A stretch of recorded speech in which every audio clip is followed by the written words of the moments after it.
Greetings, market rebels. Welcome to this week's macro measure combined with the sector situation. It is Friday, October 24th, 2025. It's a little after 4 p.m. here on the East Coast. I'm Wayne. We're going to get right into it. There's a lot to cover, and I'm probably covering less than half of what I would really like to cover, but that's what it is these days. Anyway, trustee market rebellion disclaimer, trustee market rebellion intellectual property rights notice. And then here is last week's slide. We were calling that whistling past the graveyard or whistling past October, right? And as it stands now, with a week to go, we're very close to whistling past October. In other words, October kind of being notorious of all the months, I think, for major developments. So far, threatened one, but that was quickly erased last week. Not much was done with that. Um, Subsequent to that until really the last two sessions. So we were still in limbo, and then the gang decided enough of that, and we're going to end the week on a very strong note. Uh, it is what it is. This type of behavior is just very indicative of bull markets and how they behave, and it's sort of a lot of what we've been saying. So let's get this going real quick. We'll do a very quick review. So yeah, we said we were kind of questioning CTAs being supposedly being sellers under all scenarios. I'm not sure that makes sense. Still don't know if that makes sense. Um, I'm not sure how that would work out, but that's what was put out there. So we touched on that last week, kind of casting a little bit of a doubtful eye on that being the case in all scenarios. We did have some rough stuff, but they saved it on initially BS. We talked about some things were brewing, um, and then that all got cooled off, hence the blue color. That really had to do with this massive reversal in the VIX. The VIX went all the way towards just about 29. And then before the market could even open, they started doing work on it and doing work on the market. And the rest is history, as they say. So my way of looking at that is the VIX doesn't just willy-nilly spike to 29. So something was headed off at the pass. Let's put it that way. Something I do think was afoot and that was headed off at the pass. So you may never know what exactly was going on, but I can see 22, I can see 24 of bubbling up, but to start going towards 29, 30, that doesn't really happen that frequently where it's on what, right? Like the story's not even known. So it seems like there was something percolating that again was dealt with. What that was, I can't say for sure. Well, as we've been saying, there's still plenty of rooms on the charts if a spillover can be avoided, and we have EPS and seasonality that normally help. And that's really, I think, the story of this week. We'll talk about that more. But since they did avoid a bigger spillover, right, then you're really set up. This is all about things that we have mentioned that we came across in terms of AI. Maybe this build out assumptions, maybe they're too strong, maybe too much has been priced in, which falls under won't matter until it matters, right? That's why that's there. We talked about needing to reclaim the channel, taking out last week's highs, written as this week's highs, of course, last Friday. And that happened today, right? That happened today. Again, would still be nimble. I think you had to be, right? Until it gets sunny, might get sunny, still have great potential. This is what we talked about last week. So you don't really throw in the towel and say, there's no hope left. We didn't really break down enough for that. You still have to keep your head square and be ready to go. And I think things started to heat up again towards the end of this week. This was a pretty listless, boring week, and the month itself has been nothing special. We'll talk about that on the charts. The Trump reminders just have to be there at times like this. As I said, I was carrying VIX, still holding on to some VIX.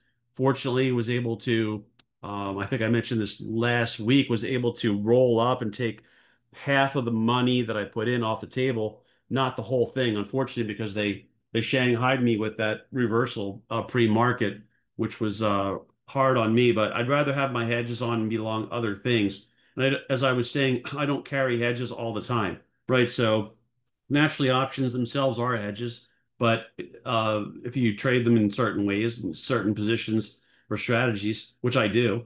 So they're natural hedges, but in terms of adding the hedge to carry hedge delta, long delta that I'm carrying, I don't always carry that. I just feel as though this is the time to do it. This is the window where it makes sense for me in my mind to do that for various reasons. Some of it historical, some of it present day stuff. But anyway, I did note that I would add longs if the conditions were conducive, opportunities emerged, and those happened yesterday and today. So once we started to see things change, I was ready to go because no news really emerged that would derail things. So we're getting some kind of hesitation. So I'm going to stick with this just, and then we'll get into the next slide and start going on the charts. But I decided that some of the things Ryan had uncovered, some things I uncovered, some things Ryan discussed this week in webinars. Excuse me. I wanted to make sure that we covered this because probably what we do is try to provide more risk notes and focus on the risk side, I think a lot more than the typical, let's say, outlet, because we believe that that's underappreciated, that the way that the market is covered by and large, the financial media, et cetera, they tend to gloss over risks, and that's how people end up getting blindsided and not knowing what to do. So we like to let people know that things are out there and just trade with the charts. So as long as the trends remain intact and the market's acting well, right, and the trend is sustained, right, just continue to trade that side because that's the path of least resistance. That's where the tide is. You get the tide with you. You get the market's wind at your back, all the other cliches. But right now, right, you don't want to miss out on things. I think you're really just only really like news or something within the system suddenly breaking could really derail what's normally going to happen at this time of year. I think you only have a few more weeks where the concern for me will be there in the bigger way. Not that the concern completely goes away, but I'm not going to be carrying hedges as aggressively as I am uh, if we start to really see everything start to fall into place for a good, strong year end, which we've been talking about for a long time. And so I think we'll make the case on the charts that if this breakout can hold, right, every time we've broken out to new highs, backed up and held and then gone again, it's been good. And seasonality wise, it should be good here in November and December, especially after the October we are having. But we still have a week to go, so I don't want to cut October short or sell it short, but you'll see why I'm saying what I'm saying soon. Anyway, so this is what I'm just calling the case. It's obviously been amassed and it's going to be presented hastily, but these are some factors that we have to just cover very briefly. Buybacks are returning. That's been reported, right? They haven't been there. And notice that the market really didn't do anything, right, without buybacks, but now they'll be coming back online. Excuse me. So as everyone knows, it really should be a non-event, but that's not really how it plays out. At least in the short run, they usually react strongly. The FOMC set the lower rates and say that rates were going to go even lower. Lower rates means even more money heading into the market because people are going to switch right from other things that are lower return into that are now even lower return that are based on interest rates. They're going to switch into equity seeking return, seeking yield. This is also going to help support housing. Housing is a huge factor.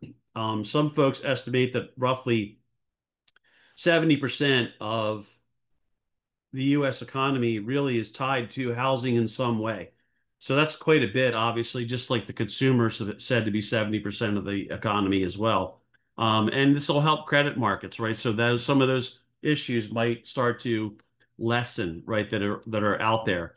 We're getting the unofficial or official end of quantitative tightening. We also have two more passive income month starts remaining. That's worded very clumsily on purpose, but what I'm getting at there is that they get that passive income from Americans, right, investing through various plans. At the end of the month, it's all amassed and they start putting it to work. So you've got November and December, and you've got a lot of people trailing the action. They haven't been in really good names they've missed out or they've under-owned some really good performers. And so I hope to cover some individual names while we chart. I hope I remember most of them at least. That's my plan. This is where it would be great to have an assistant or a reminder, but that's not really realistic right now. Anyway, you've got the EPS season that they're going to most of the time they're going to say was good to great, right? Because it's engineered to be that way. So that's usually well received, and everyone just runs with that thing, that whatever you want to call it, that normalcy, even though to me it's abnormal to rig something, but the rigging's been going on for so long in terms of how they couch things, in terms of beats versus misses, and so on and so forth, that it's all set up right for there to be a beat. I mean, I'd say the over under should really be 77% quarter in, quarter out. You could alter it a little bit, but right, you're going to really expect anything below 70's got to be absolutely dismal, given how things are set up, for that to be bars that are easily jumped over. You've got the year-end seasonality we've talked about. The liquidity is really out there and is more supportive. That's, we think, has been really something big all along the way. The sentiment is contrary and bullish, meaning, right, that the AAII and a few other things, the CTAs and that crowd, which seems like they get flipped the wrong way, more so than not to me. But what do I know? They're still coming in with bearish. So I'm not a super bull or anything like that. I'm just looking at the conditions, looking at the facts, and saying this is what's out there.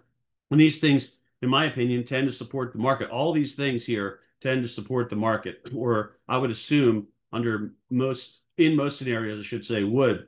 Plus, right, let's not forget that the underinvested, which we covered month in, month out for so long, they've been given no quarter since the spring market low, right? So even when they maybe had a chance, right, that was quickly erased. I guess late last week, right, or last week with the big reversal, and they held it. Not much really happened, but then they went from there, right? So um, I would say always a reminder: all systems go is our title this week. Still think it's incredibly interesting right now. I would play always, anytime I'm talking, play at 2x because I have too many things I try to remember to add, because I should say that I have this OCD thing for trying to remember to give everyone all the information that I've come across, which I don't do a good job of because I don't have enough prep time. But anyway, you got the typical year-end factors. This was another squeeze to me. I saw them turn on that waft algo on Thursday, and it was just this orderly low volume waft higher with just no volatility. And when I see that happening, right, that thing wins out almost all the time. So with that happening, with the things that are coming up next week on the news docket, the EPS, all that kind of stuff, the FOMC, the closing out the month. Hopefully, there won't be any Trump type news, meaning that Trump, right, just doesn't drop a news bomb on the tape like we have seen from time to time. Hopefully, whatever China stuff's out there is positive. Hopefully, that all plays out that way. But this wasn't October to forget until the past two sessions. They need to keep it rolling, right? They started it up. They broke out to new all-time highs. They're above the resistance that we were stuck under for a while. They're back in the channel, and they're still, as we've been saying, super solid potential. So the bottom line is back here. The clock has nearly run out. You're still in uptrends. Support held again. Yeah, I'd put almost like an asterisk next to that because I'm kind of interested in exactly what happened there, but I'll never know. Clock has nearly run out on bears. 2 weeks left, in my opinion, before the normal factors just kick in, take over, and there's really no reason outside of some dramatic news developments or something breaking in the markets for things not to continue just to work their way higher. We're leaving, or possibly leaving. We'll see if we can do it. We're leaving what was October soon. And basically, the whole month has been a consolidation when you look at it. The megas are on the launch pad. If you look at them as a package, it's a little misleading because of Netflix, and Tesla kind of hesitated. But a lot of the other ones are on the launch pad. I hope I can cover them. I hope I can cover the other names. That much rest that they've had in October in the market should provide for potential upside, right? Converting that rest now into sort of motion, and you get what could be the good EPS afterglow, more punch from the FOMC, and then the rest of the case that we already covered hastily and poorly. And so I got it as at this point, only major news developments undermine. And I think if they're going to start emerging, those things emerge in the next 2 weeks, typically, historically. Otherwise, right? Not that it's not that it can't in November or December that things couldn't start to emerge. I would say after the first week in November, I would still give it time there. But other than that, like that's really something you don't see that often. Could happen. So I wouldn't, but I'm just saying typically you don't. So I'm just playing the normalcy, right? What normally happens. And the closing thoughts are just Trump. The reminder is Trump's pension. We've talked about that. I would not sleep on this at all, though, yet. And well, really, ever you don't want to, but you really don't want to get complacent. The consensus is there in terms of right? There's already complacency. And that's what the consensus is, what I'm literally laying out. And I'm part of, if I'm really a big believer in what I'm putting out here, I'm part of the consensus. So when you're part of such a widespread consensus, you've got to keep one eye right out for concerning things that emerge and just keep your discipline because yeah, the consensus can win at stretches, but it shouldn't really always be that easy to be part of the consensus. But things are not easy probably ever, but it kind of bothers me when I'm really just right in under the middle of the bell curve of the consensus. And I'm getting close to that in a couple of weeks where I don't see why, without news or again, problems in the market, why we wouldn't have a typical year end, in other words. But there's so many factors that seem to support that. I did add longs, so I'd still have my VIX as I noted. I'm actually going to be adding more VIX, if you can believe that, from these lower levels. And I'm going to add more longs along with that as a hedge. But I'm just going to keep those hedges probably because I'm in mid-nove. I'll keep them until mid-nove for that reason, just to keep them and have that hedge in place. But again, it's a hedge. It's not something I prefer to make money on. I'd rather make money on the things I got into. I got into a bunch of new names, and I'm spread out. Probably have too many names on right now, but nothing's really heavily concentrated in terms of capital. It's all kind of spread out and I guess somewhat a little bit, I would say it's diversified in that sense. Anyway, just remain on guard. Same old story. The breakout's got to prove itself, and the Trump news, which will emerge at some point, Trump being Trump, you have to just hope that's benevolent. So that's really it on that wrap. That's a wrap on that. I'm going to stop the share, and then we're going to, once we get this out of the way, we'll maybe leave it over to where we can refer to it. But I'm just going to get onto the charts. And let's make sure we cover some things up front about the chart. So screen 3, share, should give us a basic Apple chart. Don't want that one, do want this one. Yeah, so here's the Apple chart, and it's the basic one. I believe it's being shown, and it is. And so you've got your EPS coming up. As we said a while ago, boy, it feels like such a long time ago when we started to see this take out the downtrend that it was mired in for so long and then start to put the higher low in and go. And, we had said that, boy, if Apple starts going, that'll really help the market. Apple's got big potential. I guess in a way it was sort of flying in the face of what a lot of people were saying about Apple at the time. I don't really get too deep into all that stuff because you can make arguments about this, that, and the other thing. I think if you have a general idea of what you're trading in and you kind of know a little bit about the current story, which is always changing, that can't really hurt you. But I'm really just going to keep deferring to the charts, because they're the things that I think lie to you the least on Wall Street. And Apple, to me, still has upside potential. So if I look at here, I added some lines, and if I think Apple, right, is on the cusp of trying to break out and take out this high. So if it does, right, the next area you start looking at is, well, where do you hit resistance? So I've got a couple lines that are drawn up here, and let's just say they put it at about 275. Well, interestingly enough, we're about $12 away, roughly speaking, from 275. So if we go over to this right here and we pull up the front week 262 and a half straddle, right? That's mid-market, that's 510 and about, we'll say 570, right? So that's what, 1080, roughly speaking, right? So that's just about $11 that you would add to potentially, right? That this could move $11 from here. And that would put you roughly at 274. So interestingly enough, that's where maybe, right, the straddle says it can get to as well. In other words, that's what the option markets are saying. 274, 275 comes up. So yeah, on a breakout, that would be interesting where this would start to behave in a way that would take it up to those levels we're talking about right there. So I'm not, me, I'm not pounding the table on that. I'm just saying that you're really close to a breakout on that. Let's blow this up a little bit. You have this nice push here off of this sort of cluster low. You push up, make a new recent high at the very least. You pull back, you find support at the 20 there in blue, at 15, 10 are really there as well in red and white respectively. You start bouncing again, and maybe you're on your way up to that 274, 275, maybe in front of earnings, maybe thanks to earnings. We don't know.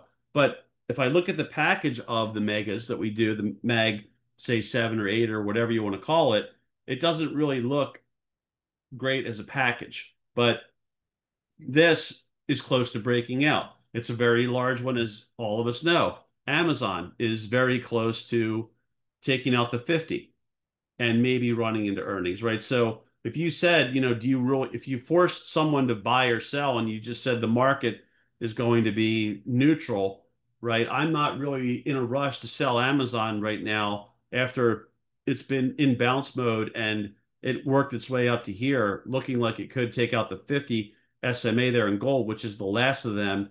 And then that might bring it up towards these highs. It might allow it to trade up a little bit further. And then beyond there, right, it goes now, especially when you throw in the end of the year.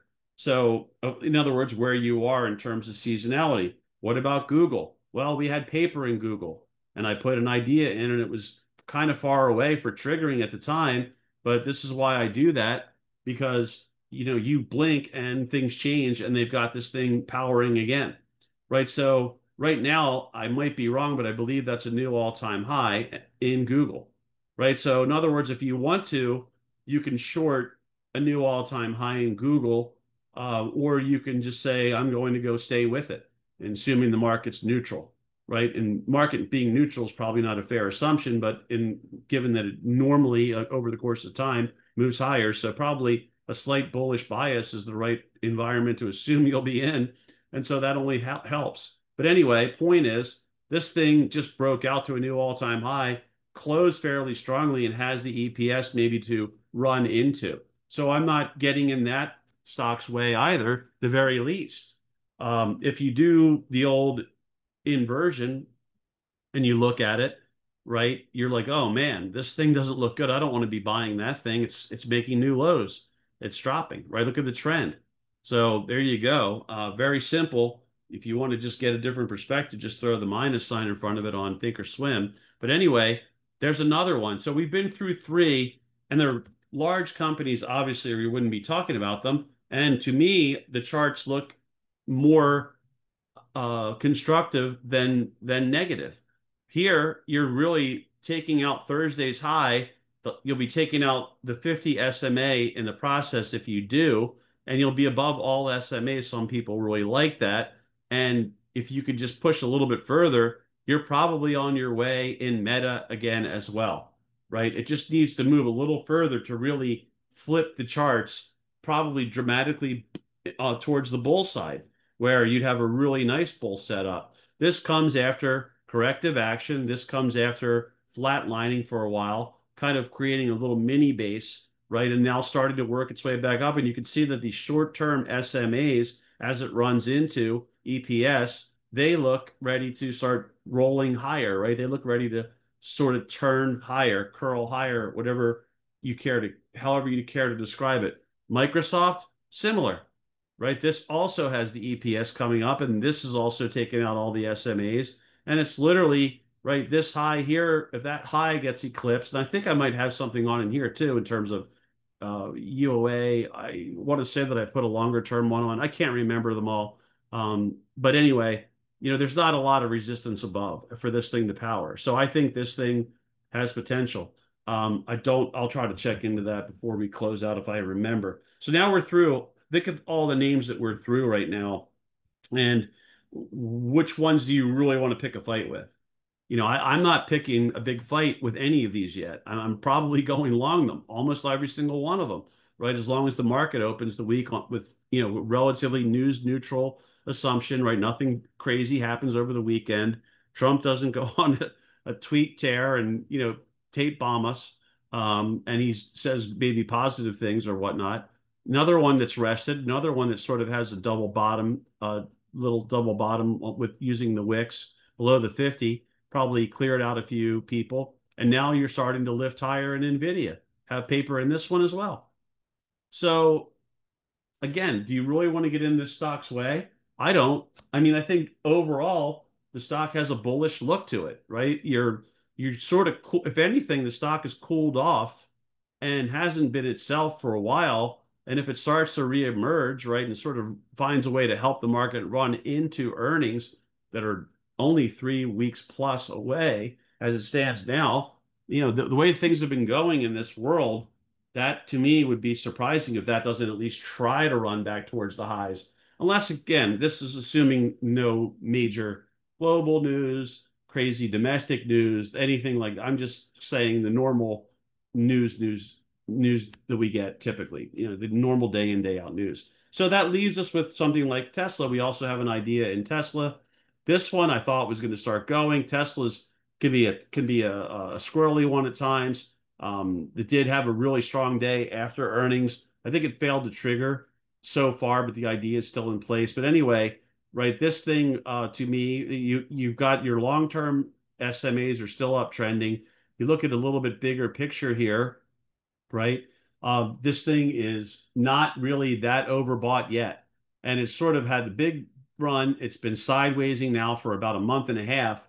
And again, assuming news neutral assumption, market stays positive, right? I would think that given that it's got a long-term uptrend, the intermediate term trend is up, the short-term trends are flat, it should really start to look to resume and go again to me, like that's probably the biggest sort of extrapolation we've made so far, because it's just wasn't able to do anything today with the market acting better. I don't know what stock specific news may have weighed on it, whatever the case may be. But anyway, that's the Tesla situation. I know there's talk about Tesla with energy or Tesla with energy or whatever you want to go with, but that's maybe supposedly an overlooked facet that a lot of people are arguing as to why the price is remaining where it is.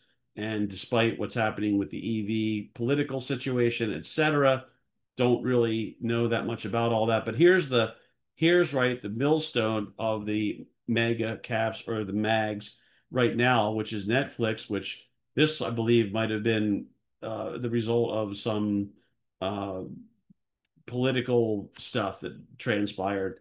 Regardless, this right that's cratering below the 200 there in purple, the last of them. So this is the one that doesn't look good. This is why it's not looking that great there in if you look at these as a package, which is why I did not. But most of them, I would say, right, the majority of these things look ready to go. If you add in other bigger names like Morgan, that to me, right, after the slide, that to me looks like it's ready to try to take that 20 out in blue with just a little bit more push. It'll be above virtually every SMA at that point again, right after having some nice corrective action and with rates on the way down. So, supposedly that generates more activity, et cetera, et cetera, et cetera. We'll see. I don't care about that. I'm just saying long-term uptrends, finding support at the 100 here this week, finishing strongly, really close to now taking out all the SMAs again, taking out a resistance line. If the market goes, this looks ready to at least begin to try. And so that's a big name, as is Berkshire. And let's see what Berkshire looks like. Berkshire's flatlining.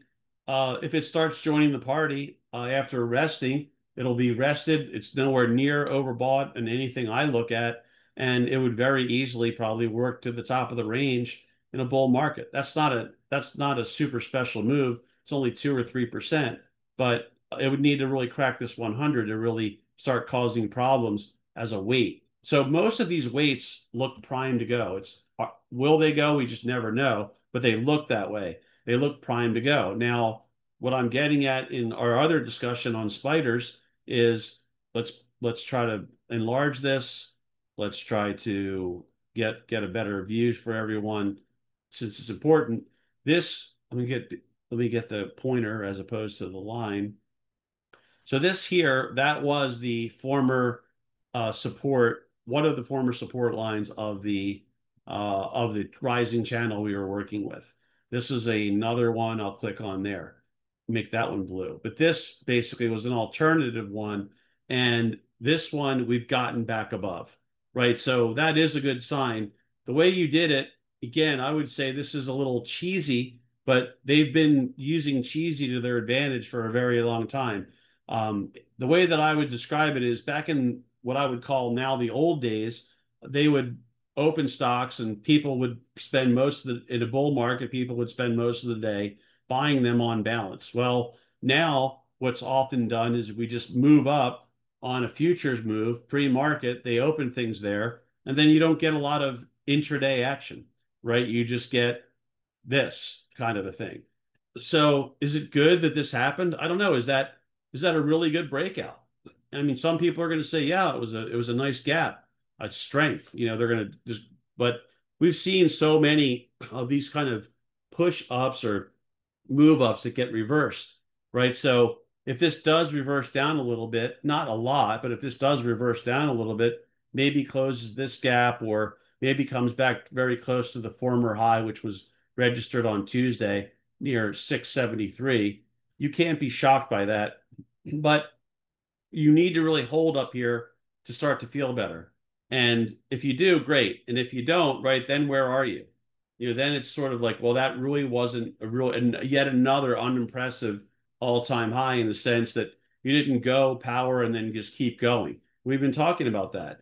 So, but they've kept the market doing that time and time again for months and months and months now, where the new highs haven't been that impressive. They haven't sustained themselves for very long, but somehow you keep finding a way to make these new incremental highs. So there's going back to this. There's the hold we talked about, right? They touched the 50 a few days later. That was reversed, and then they really kind of stalled things out for the longest time. Even this week, here you were on Wednesday, right there. At the low point on Wednesday, that's where you were. But suddenly, right, you start getting back down towards the danger zones.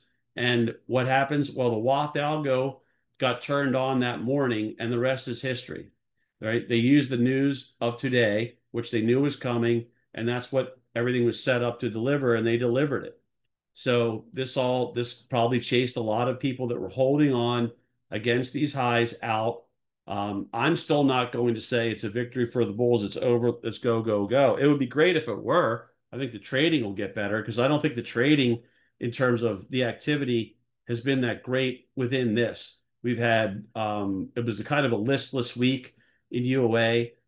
There's been some incredible moves here and there, but instead of having a lot of really good moves and maybe a few great ones, we've had incredible moves in a few and just mediocre moves in many others. And so I'd rather have it the other way where you get almost like no matter what people decide to go in that triggers, it's a good trade, right? Rather than there's a few that are just extraordinary, like we had BYND, we had CLOV.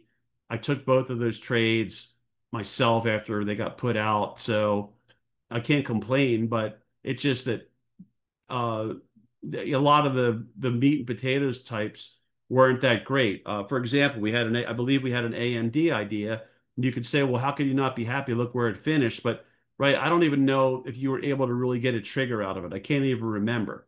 But here you are yesterday, I think you opened at 230, and here you are today at 253. So you really just have to hold to make your money. It's not like you're getting a nice push all day long and then you're rolling up, right? You're kind of like, okay, I'm in the trade. Maybe I can't even remember where the trigger was. And then you either get lucky on the gap or you don't. That's the thing. And that to me is not that's not what used to happen, as people say. You have to always adapt to what is happening. But this is not that impressive in the old school sense where there's a lot of buying that goes on all day. It just isn't. And the volume isn't even that great. And some of the readings aren't even that great. And the sector action isn't that great. And the market breadth, though, did fix itself to a great extent. So that's good. That's a good side of it. And there has been some things that got back on their horse, which is good. But it looks poised to go in terms of the mags, the big mags, with the exceptions that we noted. And you have to say, the jury's still out on this stuff. Let's see if we can hold back above and stay in the channel and continue to power. And if it does, right, with no pullback, a modest little pullback, whatever, I would just go with it. I'm just going to go with it. And again, I'm only going to keep my hedge on for a few more weeks, and then I'll probably go back to my normal approach of just trading everything, using my options and my positions as hedges. Okay, so we'll come back to this, but what I want to finish on in terms of SPY is that if you go back and look at the end of this month, here you were on, let's pick the 30th. You closed at the infamous 666 level, okay, on September 30th. Where were you on Wednesday? Right? You were below that at 663.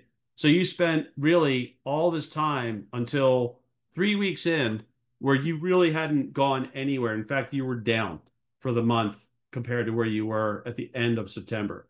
So this has been an October to forget. That's why I called it that. It just hasn't been a great trader. The fact that we haven't gotten clobbered is probably the win. So we'll take it, right? But at the same time, um, I don't think it's been a great trading month. You had this very kind of tepid rally, this big this big drop. There was some opportunity there. They killed that. They killed it again this week. The volatility just isn't there. You can see the candles aren't there. We talked about not having a 1% day for so long, and then we got this 1% day, and you're kind of almost right back to a lack of volatility. And so that's what I'm getting at, where there's been nothing until the last couple of days when things finally reignited. Now you're above all SMAs. And now if you can hold above here, you've got to start thinking as we were before in my book, the way that I do things, you got to start saying, well, where's the mid channel, right? And you get back up to this mid channel. That mid channel line, I'm going to extend way out to here. That ought to do it for that.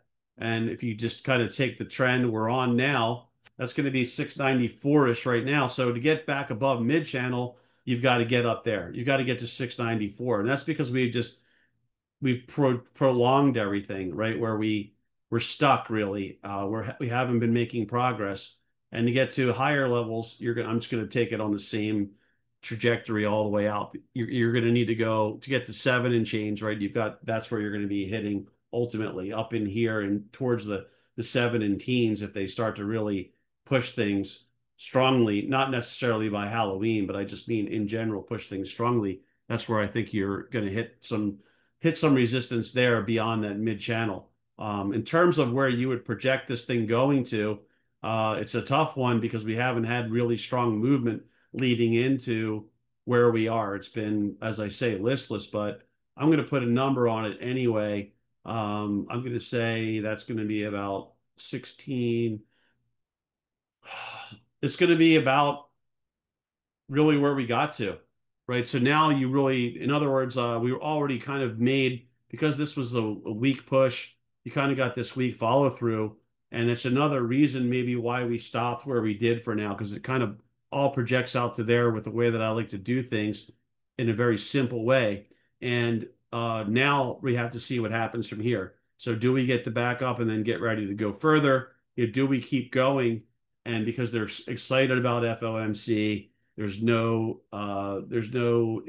trepidation in front of it. Maybe they're excited about the EPS. Maybe they're excited about whatever Trump's putting out. But this is redundant to really go into every single major index because everything's just about the same. right? It really wasn't a great week until yesterday's Waft algo induced walk up and then today's gap up.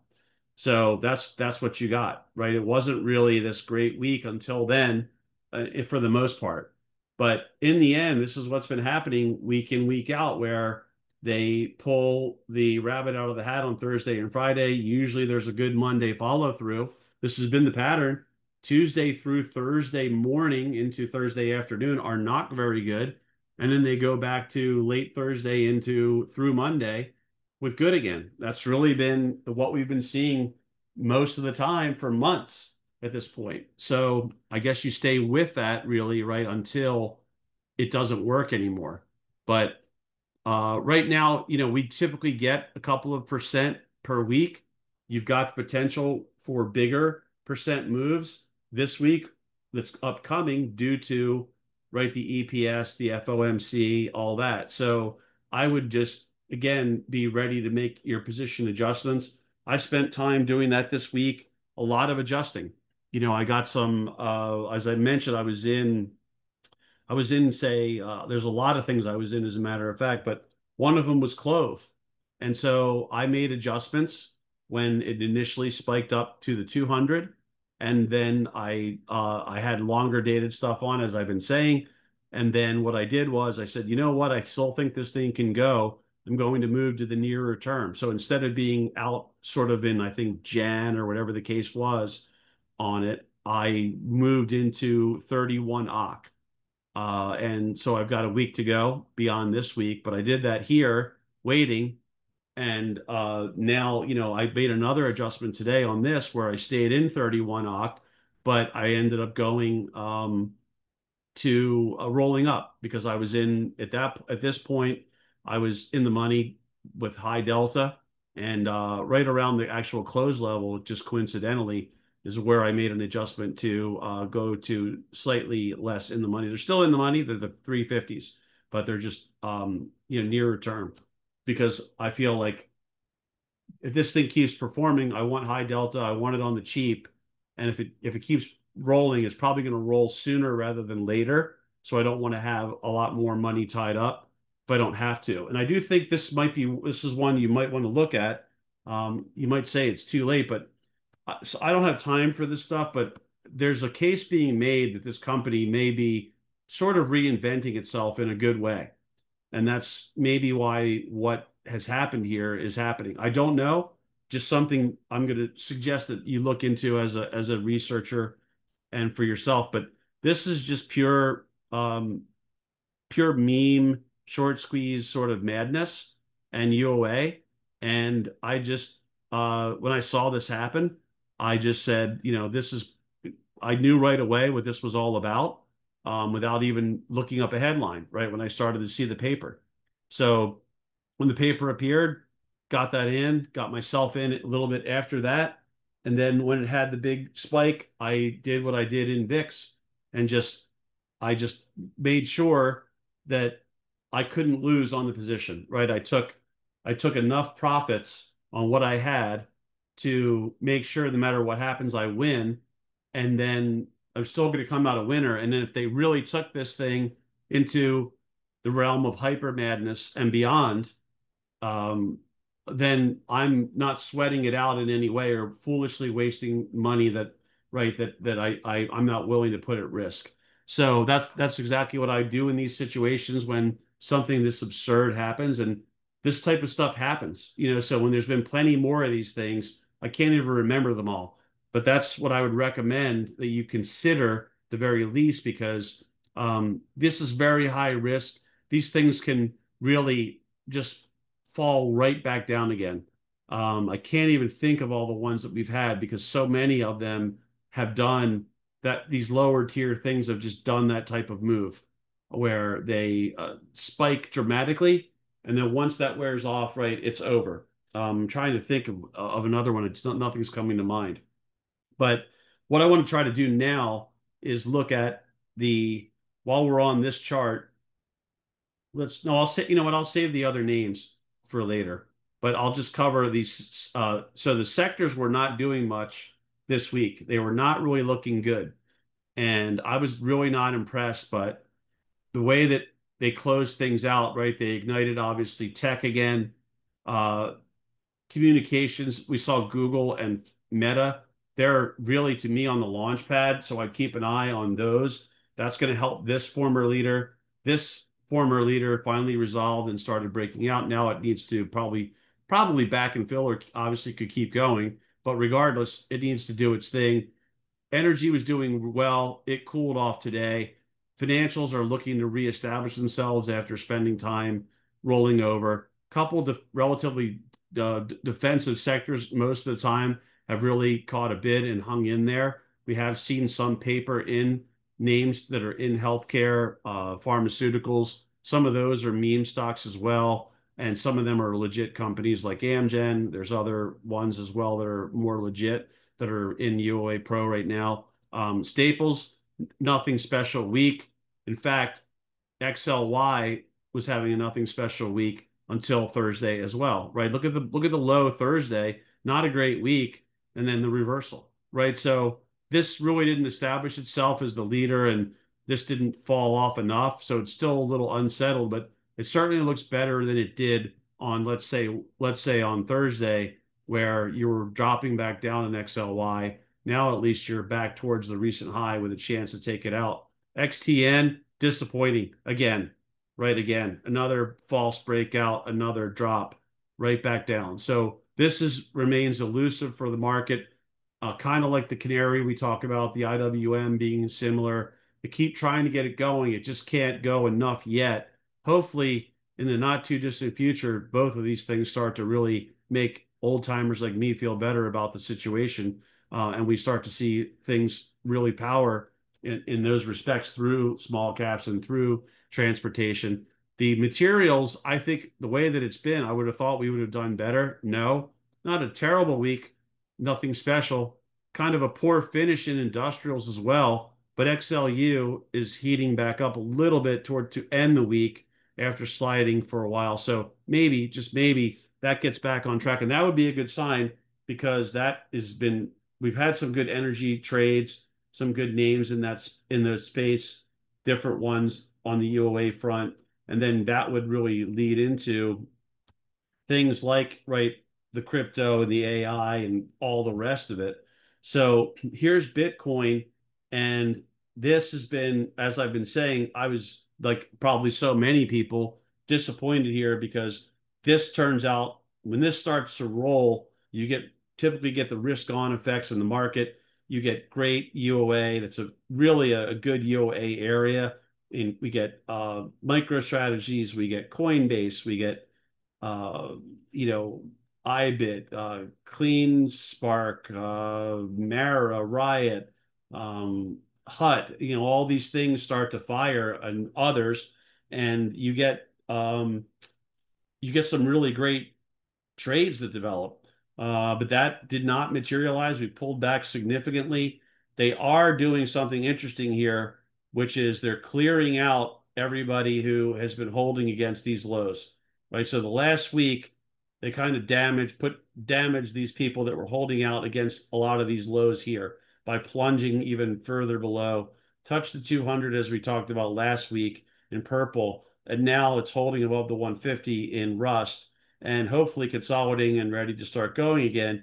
As you can see, right, the way that Bitcoin moves, it wouldn't take much to be right back above all SMAs again. That's really because they're all converging and sidewaysing, as I jokingly say, but they're just consolidating, right? You're just treading water. You're not going anywhere really. So that's why they're all, of course, converging, bunched up, whatever you want to call it. But yeah, this could really start righting the ship quickly, and that'll be a great sign.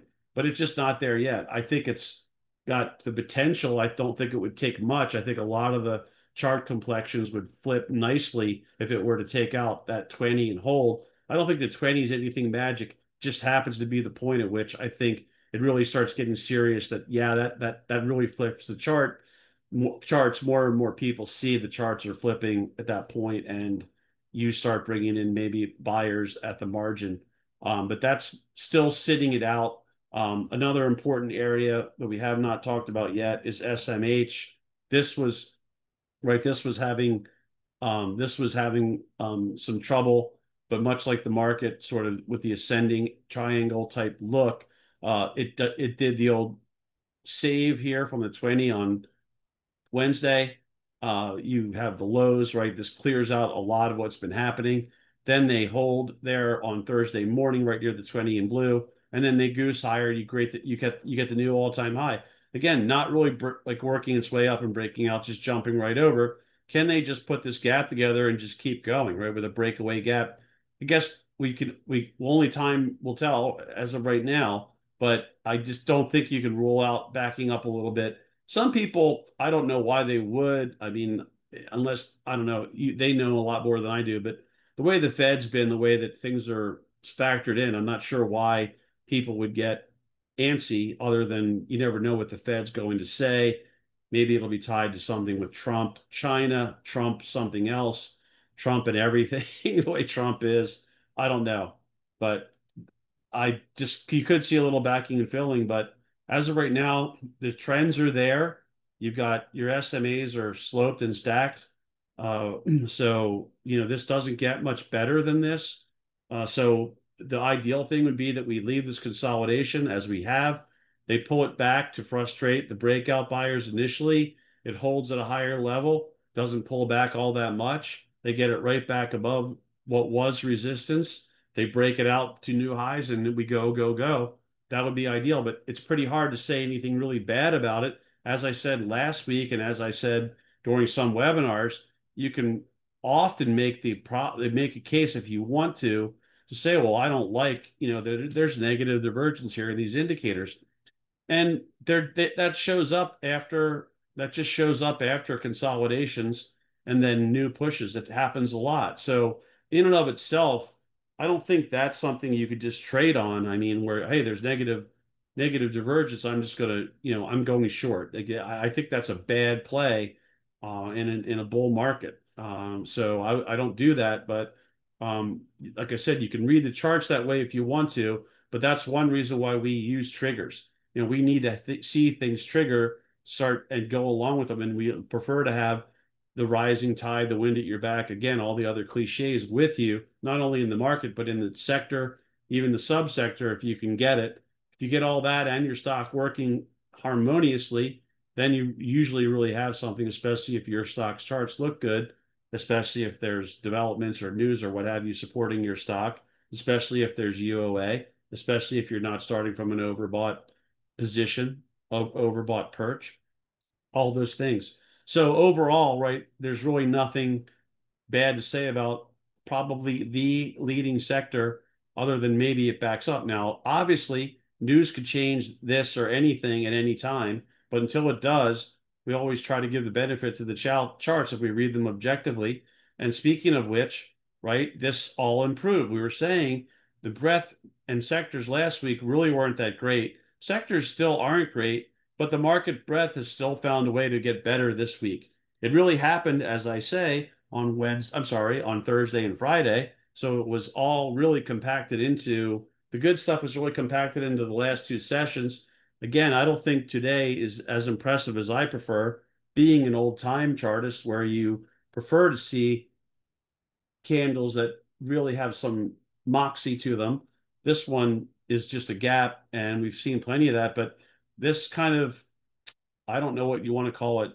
Inauthentic would be my old school way of looking at it. This inauthentic behavior has continued to work and kept the market buoyed.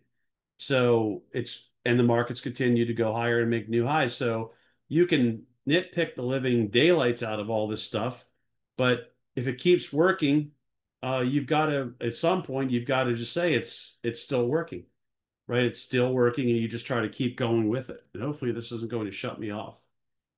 So that's that. That's the coverage of a lot of the big stuff.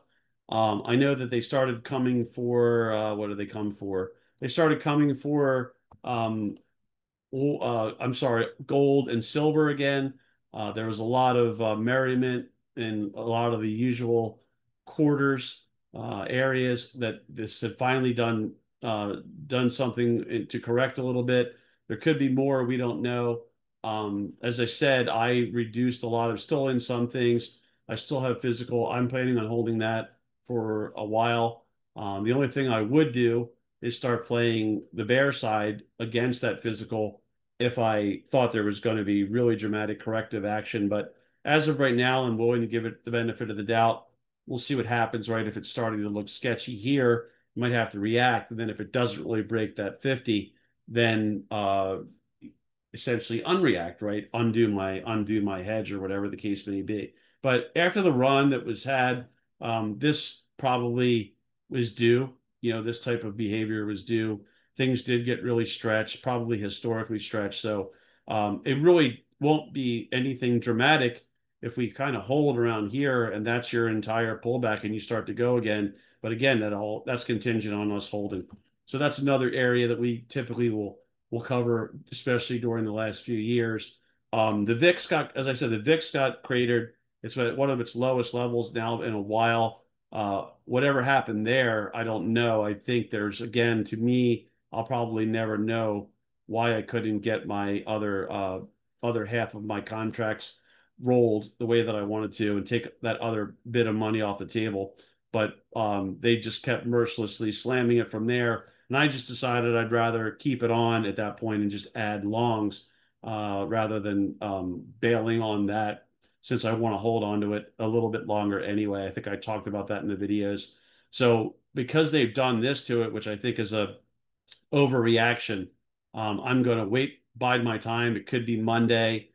Maybe it will be after there's been the euphoria, but I plan on adding more, I hope, from a lower level. So at this point, because I'm not really trying to make money in this, and they've already worked it down with what I've got left so much, my plan is if they take it down even lower, I'm going to be buying more spreads.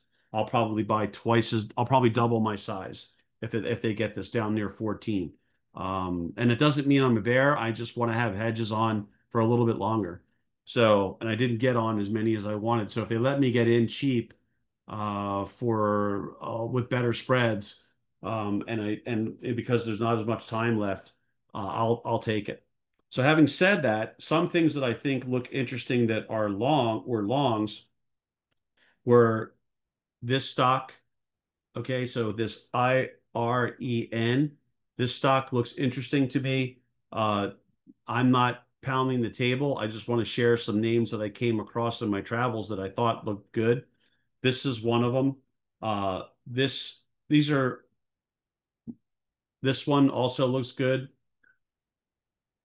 in terms of right. It's corrected and now it had a really strong performance. So if they're going to continue, if you see the market looking to continue onwards, um, these things are still acting well. I think they have a chance to either attack the highs or take them out.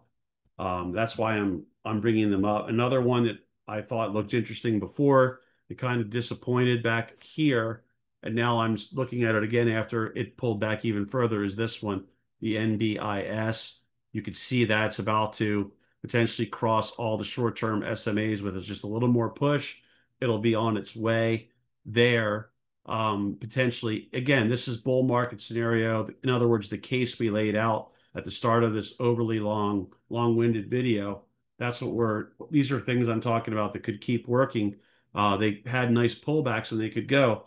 Other things that could work that you may just want to put on your radar. This one, snow. This is acting well. This had another strong uh, finish here. I was disappointed in this one also a couple weeks ago, but it's working again, maybe. And so if the market keeps going, it's making new highs, kind of has a cup and handle, kind of has a couple cup and handles, depending on how you want to look at it. And so there you go on that. That one looks interesting to me.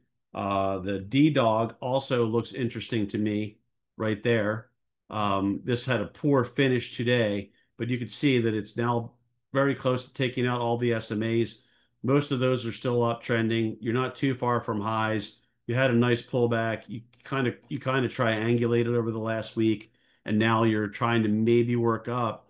And again, sort of a cup and handle maybe that develops here, and then you go maybe further. So just a nice one in the bull scenario. This is something, I would just keep on your radar. Another one that looks interesting to me after consolidating is Palantir. I wanted to share these just in case, because sometimes when we have time, I like to just put some on the radar. If you're not looking at them, then maybe these are worth keeping on the radar.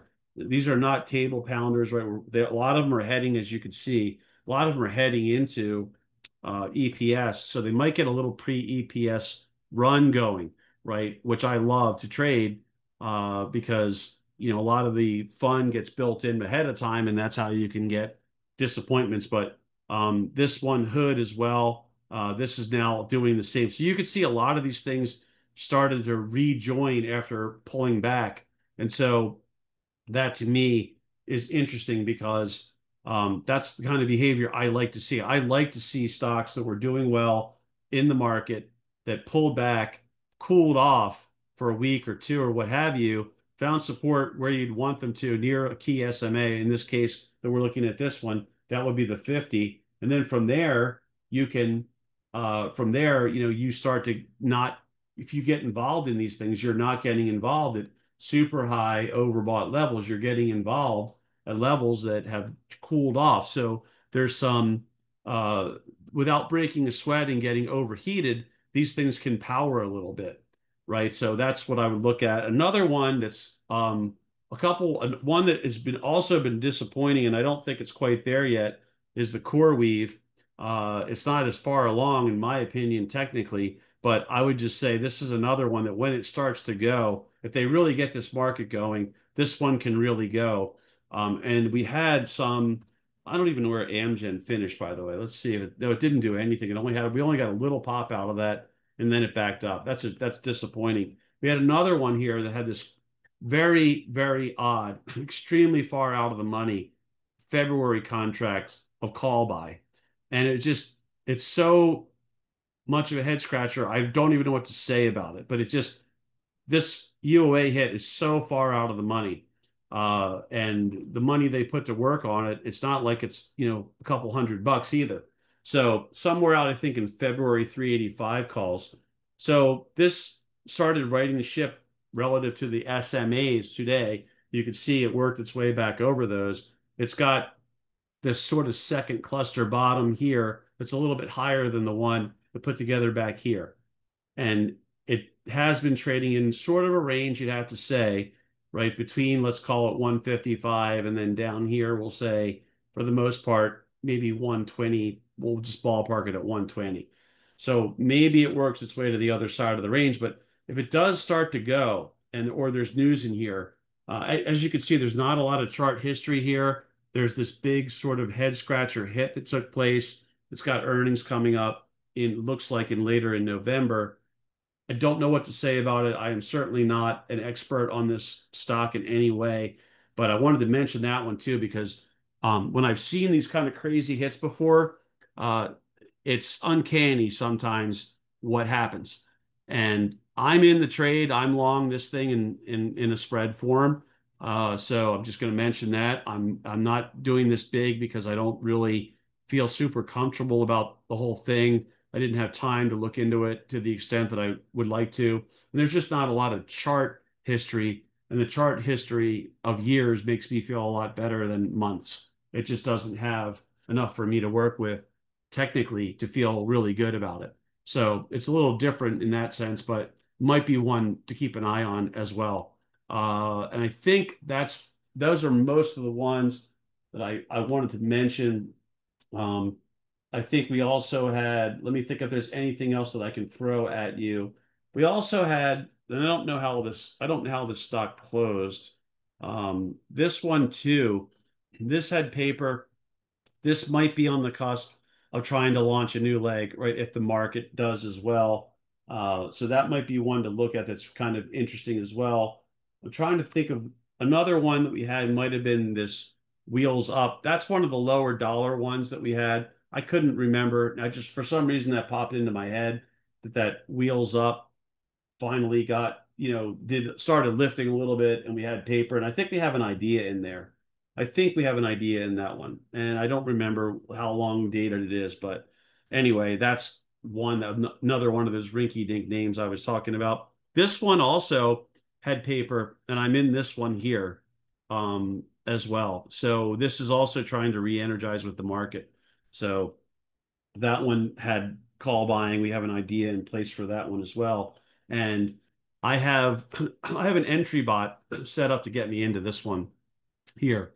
So again, this is I'll only leave this in place as long as the market is cooperating, or of course, if there were specific news that starts propelling this thing higher. But we had paper here and on that one, and I think that also looks like it's on the cusp of trying to re-energize if the market continues to go with some positive technical aspects to it. So that's the rundown on all those. So I hope that some of that helps you. But I'm getting back to the big picture stuff and just kind of sharing the general thoughts. I think the jury's still out on what happens. I don't think you can instantly celebrate that, hey, we made a new all-time high, all is well, because I think that's the complacent place to be right now. And I think there's a lot of complacency that's sort of hard to there's a lot of complacency that's hard to put your finger on right now. But the VIX getting smoked is definitely part of that, where it's almost like they think that with the VIX getting hit that hard, that it's all over. And that's the thing. Like there's this type of thing happens, and then suddenly it flares back up again. Where it just I've seen it happen plenty of times. Again, not predicting it. Again, just using the VIX to hedge myself, not as a money making vehicle. So I don't want you to think that, hey, I want to keep going long the VIX because I think I'm going to make a boatload. It's just going to cover me, maybe and then some, depending on how I structure it. But it's going to cover me and maybe then some if there really is a bigger sell-off that comes out of the blue on, let's say, oddball news, something you really aren't expecting. And that's the history of this month. And with all the things that are out there, I will feel better once we're past, let's say, mid-November, just to be safe. Then I'll feel like, okay, that window that the bad stuff normally happens in didn't happen. And for that reason, I'm not going to carry a hedge. And I would expect that we I don't normally jump into things early anyway, but I think there was something there, as I said, about the VIX going through 29 the way that it did.